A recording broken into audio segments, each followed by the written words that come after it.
अस्सलाम वालेकुम नाज़रीन, मेरा नाम अली हैदर है। आपका शुक्रगुजार हूँ कि आपने मेरी ये वीडियो देखने के लिए वक्त निकाला। एक शोर जो पिछले कई अरसे से मैं मचा रहा हूँ और वो ये है कि पाकिस्तान दिवालिया हो नहीं रहा बल्कि हो चुका हुआ है। मैंने इस पर हाल ही में वीडियो बनाई है और मैंने आपको ये भी बताया था कि अगर दिवालिया हो गए हम, खुदा न खास्ता, जो कि हम हो चुके हुए हैं, तो सबसे पहला वार हमारे एटम बॉम्ब पे होगा। और ये मेरी कही हुई एक एक बात सच साबित हो गई है। पिछले 2 दिनों में इस वक्त इस्लामाबाद में एक ऐसा बंदा फिर रहा है, एक ऐसा शख्स फिर रहा है जिसका काम ही यही है कि वो उन मुल्कों के पास जाता है जिनके पास एटम बॉम्ब होता है और जाके उनसे कहता है कि अपना एटम बॉम्ब हमारे हवाले करो या इसको डिफ्यूज़ कर दो। नाज़रीन, इंटरनेशनल एटॉमिक एजेंसी का इस वक्त एक ओहदेदार इस्लामाबाद में मौजूद है। शहबाज शरीफ से मुलाकातें वो कर चुका हुआ है, उसकी तस्वीरें आ चुकी हुई हैं। वो बिलावल भुट्टो से मुलाकातें कर चुका हुआ है, उसकी भी तस्वीर आ चुकी हुई हैं। बाकायदा इन मीटिंग्स के मिनट्स रिकॉर्ड हो चुके हुए हैं। नाज़रीन, राफ़ेल मारियानियो इस बंदे का नाम है और इस आदमी का राफ़ेल मारियानियो ग्रोसी ये आदमी है जो कि इस वक्त इस्लामाबाद में फिर रहा है और 2 दिन हो चुके हैं ये इस्लामाबाद में ही है।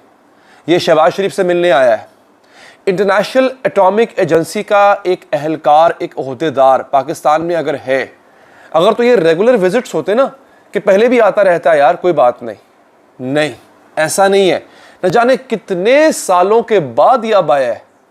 इससे पहले तब आते थे ये लोग नाजरीन जब पाकिस्तान ने नए नए एटमी धमाके किए थे, तब पाकिस्तान पे मुख्तलिफ किस्म के इल्ज़ाम थे। पाकिस्तान पे एटम बॉम्ब की टेक्नोलॉजी चोरी करने का इल्ज़ाम था। फिर एटम बॉम्ब की टेक्नोलॉजी बेचने का मुशर्रफ के दौर में पाकिस्तान पर इल्ज़ाम लगा कि पाकिस्तान ने नॉर्थ कोरिया को और ईरान को अपनी एटॉमिक टेक्नोलॉजी बेची है, दी है, क्योंकि दोनों ममालिक के पास, इन्होंने डिक्लेयर तो नहीं किया लेकिन दोनों ममालिक के पास अपने अपने एटम बॉम्ब्स हैं और वो उसी साख्त के एटम बॉम्ब्स हैं जिस साख्त के पाकिस्तान के पास है। तो ये इल्ज़ाम हम पे लगा। तब ये अहलकार आया था, तब इंटरनेशनल एटॉमिक एजेंसी के अहलकार उस ज़माने में आए थे नाज़रीन, और अब जाके आए। अब आप सोचें कि दिवालिया होने का ताल्लुक इससे क्यों है। नाज़रीन, होता ये है, एक किताब थी इकोनॉमिक हिटमैन, अगर आपको याद हो, बड़ी मशहूर किताब थी, हमने अपने बिल्कुल लड़कपन में वो किताब पढ़ी थी। ये करते क्या है नाज़रीन, ये किसी भी मुल्क को सबसे पहले कर्जे की लत लगाते हैं। जब लियाकत अली ख़ान ने पहली दफ़ा अमेरिका से कर्जा लिया था ना, तो उस वक्त मुझे याद है एक कार्टून है, बड़ा इंटरेस्टिंग कार्टून है, मैं आपको दिखा भी देता हूँ। एक अखबार था बड़ा मशहूर उस ज़माने का, उसने एक कार्टून जारी किया और उस कार्टून में लिखा हुआ मतलब ये था कि एक शख्स जो है वो अमेरिकी बैसाखियों पे चल रहा है और उसमें लिखा यह गया था कि अगले 100 साल तक भी ये जिसने एक दफ़ा अमेरिका से कर्जा ले लिया ना, जिस मुल्क ने, माजरत के साथ लियाकत अली ख़ान ने पहली गलती ये की थी कि उन्होंने जानिबदारी इख्तियार कर ली थी। वो सेंटो और सीटो में शामिल हो गए थे। जब कोल्ड वॉर चल रही थी ना, रूस की और अमेरिका के दरमियान कोल्ड वॉर चल रही थी, तब हम अमेरिकन ब्लॉक में जाके बैठ गए थे। सबसे पहली गलती थी। इंडिया ने ऐसा नहीं किया था। इंडिया ने खुद को न्यूट्रल रखा था। उसने अमेरिका से भी ताल्लुकात रखे, उसने रूस से भी ताल्लुकात रखे। आज देखे कहाँ से कहाँ पहुँच गया वो नॉन अलाइंड मूवमेंट का हिस्सा रहा। हमने ब्लॉक चूज़ कर लिया, क्यों? चंद पैसों की खातिर, और आज तक हम कर्जे में डूबे। आज तक हमारा जो भीख वाला कशकोल है वो घिस गया मांग मांग के, हम आज तक मांगते फिर रहे हैं नाज़रीन। और जब होता ये है कि जो मुल्क कर्जे में इस हद तक डूब जाता है और फिर वो जब डिफ़ॉल्ट कर जाता है और उसके पास अगर एटॉमिक पावर हो तो फिर क्या होता है, फिर वहाँ पे शाख्स आती हैं, बड़ी शाख्स आती हैं। पहले इकोनॉमिक हिटमैन आता है। इकोनॉमिक हिटमैन का काम होता है वो आके सबसे पहले आपको ये यकीन दिलाता है कि अगर आप कर्जा लेंगे तो आपके दिन संवर जाएंगे। और ऐसा भी उस किताब में लिखा हुआ है कि ऐसे हुक्मरानों को बाकायदा रस्से से हटा दिया जाता है जो कर्जा लेने से इनकार कर देते हैं। जी हाँ, या उनको मार दिया जाता है जो कर्जा लेने से इनकार कर दिए जाते हैं। हिटमैन का मतलब ही होता है कि वो आदमी जो किसी को, उजरती कातिल जो होता है उसे हिटमैन कहते हैं। तो यहाँ पे इकोनॉमिक माशी हिटमैन का इसको लकब दिया गया है और ऐसे लोग हैं। फिर होता क्या, फिर जब वो मुल्क कर्ज नहीं दे पाता ना, ये उस मुल्क के असासों पे कब्जा करना शुरू कर देते हैं। मेरे सामने मिसालें मौजूद हैं, मैं आपको दूंगा अभी। ये उस मुल्क के एयरपोर्ट्स पे कब्जा कर लेते हैं। वो कहते हैं अपना एयरपोर्ट्स हमें गिरवी रख दो। उस मुल्क की बड़ी बड़ी शाहराहों पे कब्जा करना शुरू कर देते हैं।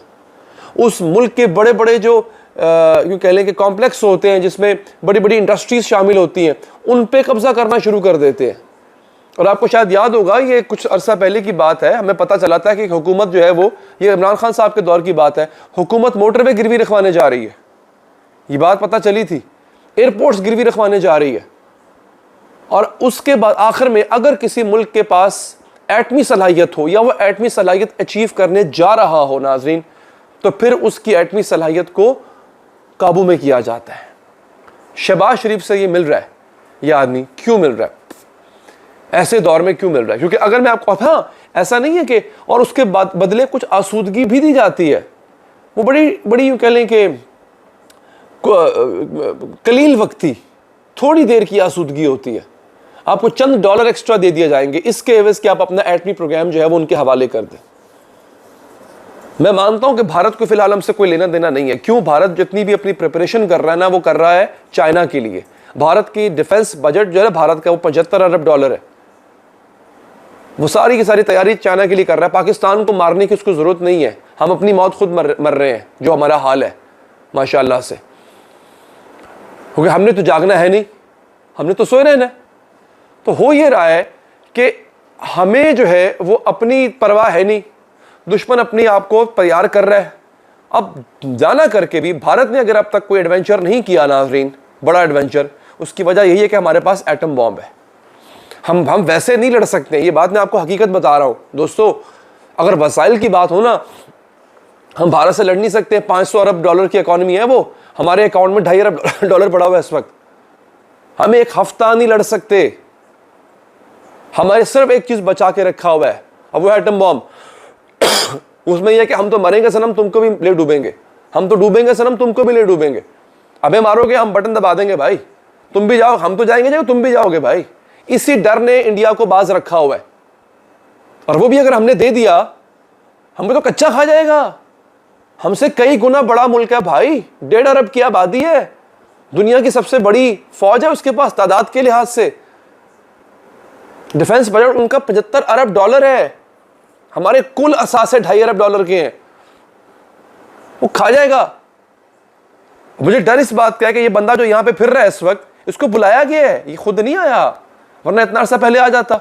इसे खुद को बुलाया गया है कि हाँ भाई हमें बेल आउट करवाओ, हमें निकलवाओ इस झंझट से, हमारे मुल्क को दिवालिया हो चुका हुआ है, इसको निकालो। क्या चाहिए? एटम बम चाहिए, ये ले लो। ये होने जा रहा है, मैं आपको बता रहा हूं। और आप लोग आवाज नहीं उठाएंगे तो कुछ नहीं होगा। अपना ख्याल रखिए, अल्लाह ने के बाद।